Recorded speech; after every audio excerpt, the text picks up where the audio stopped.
Alright, so today we're going to change the battery in the 91 Miata that we've been working on. And what we're going to do is we're going to replace the smaller format battery with a slightly larger 51 RPS battery, which is, the R is for reverse terminals, which is what the Miata needs. And so we shall begin. I will show you the battery we're going to put in today. We're going to use this one here. And what you want to look for is this number here. 51 is the group size of the battery, and R means that normally the positive's on this side, so the R means that it's switched around so it's on this side, which is what the Miata needs. So so it's 51R, and it's sometimes referred to as a 51 RPS if you have a Delco battery, but 51R is what you need to remember. So we should grab this guy.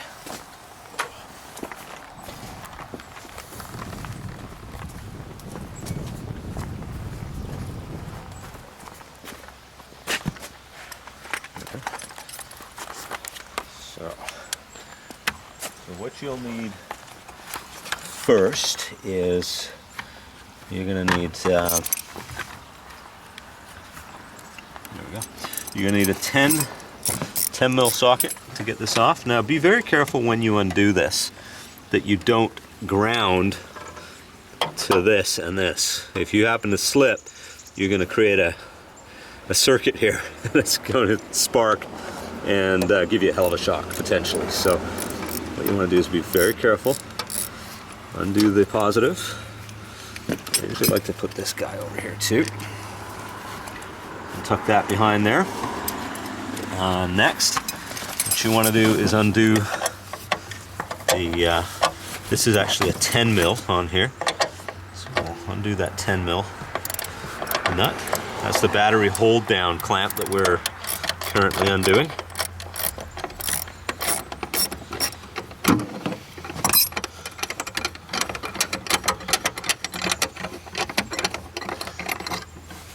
There we are.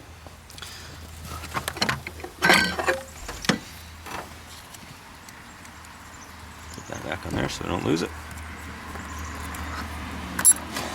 Alright, now what we have to do next is take the bracket off.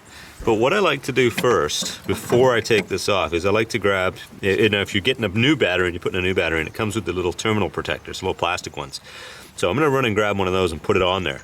That way, if we're getting this off and we happen to slip, we're not going to ground the positive terminal and create a big fire show for us. Okay, so that's our little terminal protector. So we're going to stick that on there.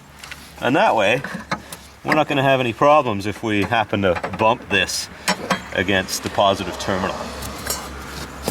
So now that we've got that off, what we can do is actually grab the battery and pick it up a little bit and slide it out. And that's going to make it a lot easier for us to get to the negative terminal. So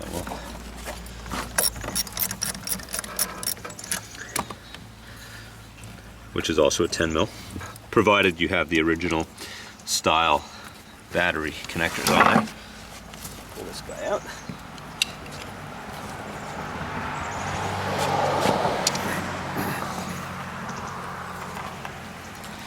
Okay, so this is the slightly smaller battery, as you can tell. It's very similar to the one that Mazda sells nowadays.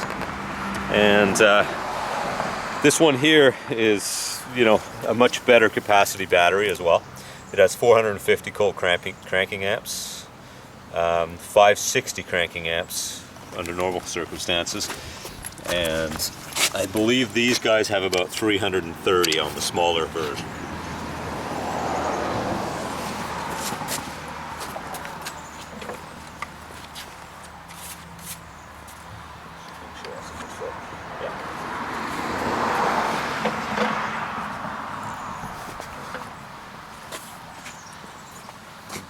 So when you put this in,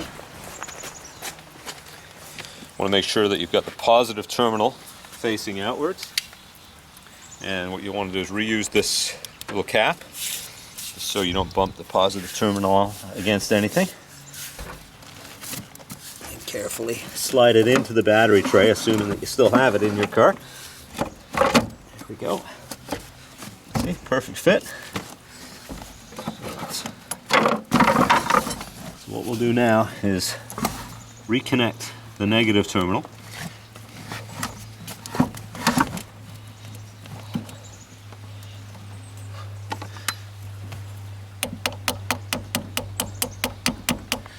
Push it down as much as we can.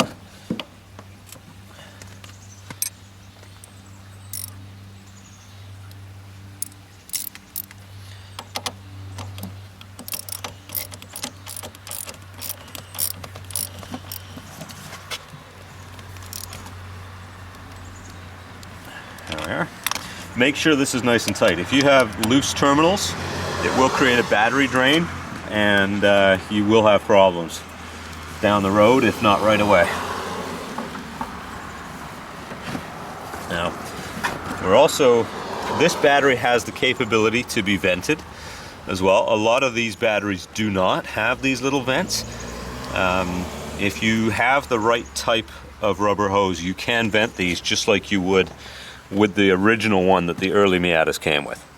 So we're gonna see if we can find that hose real quick, and then we'll vent this one and make it perfect. So what we have here is we have a little, this is part of the original vent setup that the car had when it was new. It has this style of hose, which is a piece of the original 25-year-old hose, and it's got the little T connector. And what we've done here is we've got a slightly larger diameter hose, and what we're hoping is that that's going to allow us to squeeze this over these larger vents here.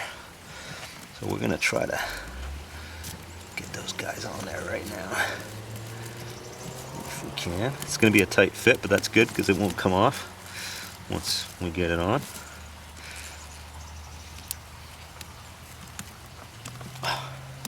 There we go. Perfect. There's one. Just gotta get the other one on.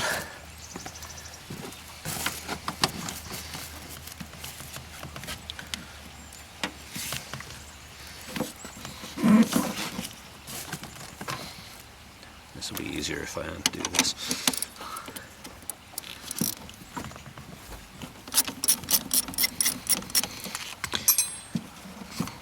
There we go. Gives us a little bit more room to move.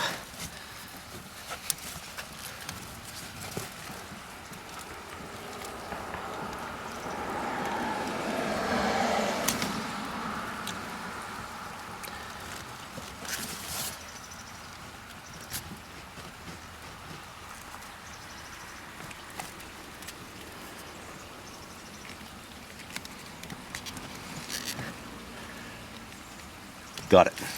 There we are. Make sure it's on all the way so you don't have to do it twice. And if you look down here at the end of the wrench here, that is where this little part here connects onto. And that way, if you do have any drips or any acid coming out of the battery, the theory is it'll go through there and out the bottom of the car.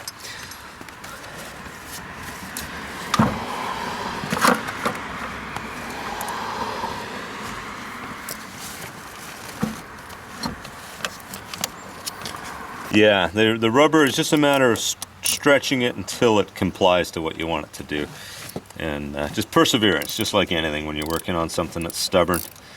For me, I knew it was going to work because I've done it before. So just a matter of time before it actually went in. So knowing that gives you the ability to get the job done. It looks like you really torqued that. I would thought that it wouldn't have to be so tight. You don't want it coming loose, especially your ground. As mentioned earlier, if you have a loose ground, you will have a drain on the battery, and you will end up with a flat battery, or it can affect other things as well in the electrical system. So you definitely want to make sure that you take care of that. Make sure it's tight. Not, don't go crazy with it, but make sure it's good and firm.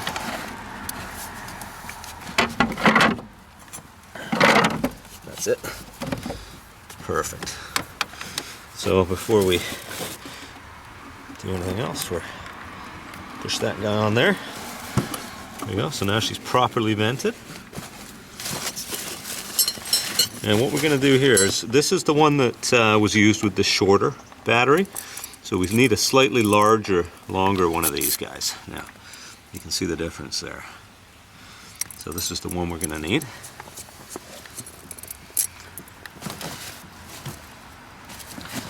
So we'll do is put this on first.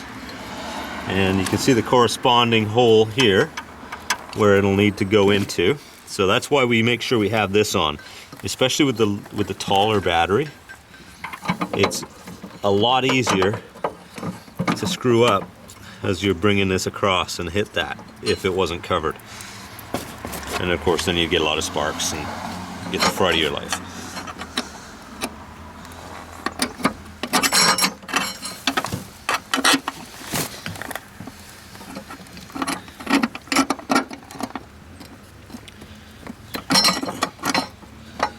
Put the washer on there first. Put the nut on there. Oops.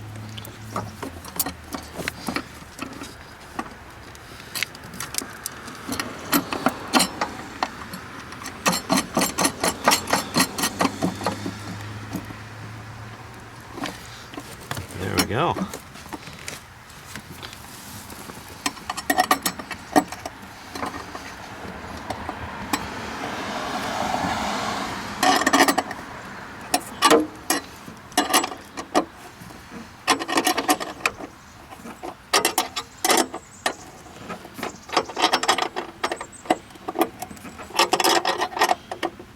Now with this, you don't want to go too crazy tight with it, but you just want to make sure it doesn't allow the battery to move around and that it's not going to come loose.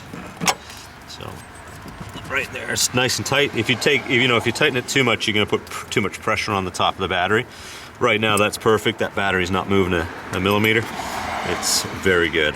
So we're going to pop this off. We'll reconnect the positive terminal. Like that. Now one thing to also remember, if you have a car with an aftermarket alarm system, the alarm system may go off once you reconnect the power to it.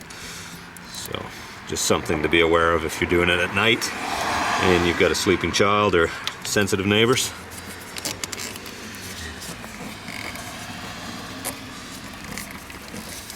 There we are. So once that's done, we can